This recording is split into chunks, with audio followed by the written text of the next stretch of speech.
კახეთში 17 ახალი საბავშვო ბაღი აშენდება. ინფრასტრუქტურის სამინისტროს მუნიციპალური განვითარების ფონდმა ქვეყნის 6 რეგიონის 19 მუნიციპალიტეტში 36 სკოლამდელი დაწესებულების მშენებლობისთვის ტენდერი გამოაცხადა.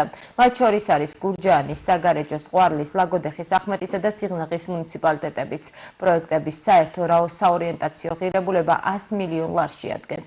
შედეგად 2000-მდე ბავშვისთვის თანამედროვე სტანდარტების შესაბამისი უსაფრთხო და კომფორტული გარემო შეიქმნება. ძირითადი ინფრასტრუქტურის განვითარების პროგრამის ფარგლებში მუნიციპალური განვითარების ფონდი აგრძელებს პროექტების განხორციელებას რეგიონებში, კერძოდ კახეთის რეგიონში გამოცხადებულია ტენდერი 17 ახალი საბავშვო ბაღის სამშენებლო სამუშაოებზე, რის დასრულების შემდეგაც შესაბამის არეალში მცხოვრებ ბავშვებს მიეცემათ საშუალება სკოლამდელი აღზრდის სერვისი მიიღონ თანამედროვე საერთაშორისო სტანდარტების შესაბამის გარემოში. მუნიციპალური განვითარების ფონდმა დაიწყო ქვეყნის მასშტაბით ერთ-ერთი უმნიშვნელოვანესი მიმართულების მშენებლობის შესყიდვის პროცესი.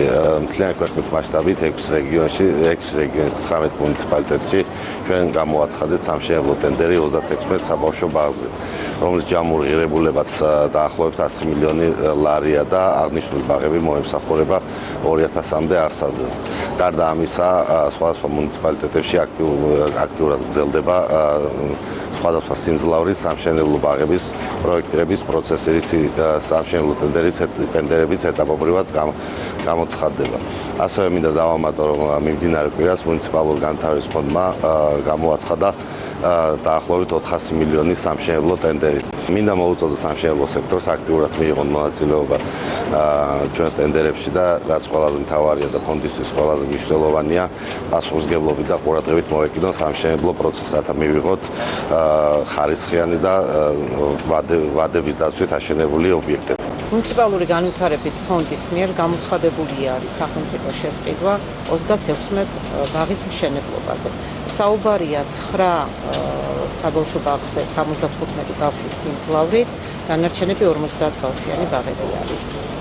შერჩეული იქნა ფონდის მიერ ორი პროექტი, რომელიც სტანდარტული არის და შესაბამისად სხვადასხვა ლოკაციაზე მორგება კონტრაქტორ კომპანიებს დაევალებათ და შემდგომ უკვე სამშენებლო სამუშაოები. იმედი გვაქვს, რომ წარმატებით დასრულდება ტენდერები და კეთილსინდისიერი კონტრაქტორებთან გავაგრძელებთ თანამშრომლობას. აქვე მინდა აღვნიშნო შეწყვეტილ ტენდერებზე. ფონდი მუშაობს შეწყვეტილ ტენდერებზე, გადის ინვენტარიზაციის პროცესი, რომლის შემდგომაც ყველა ლოკაციაზე დავბრუნდებით და განვახორციელებთ შესაბამის სამუშაოებს.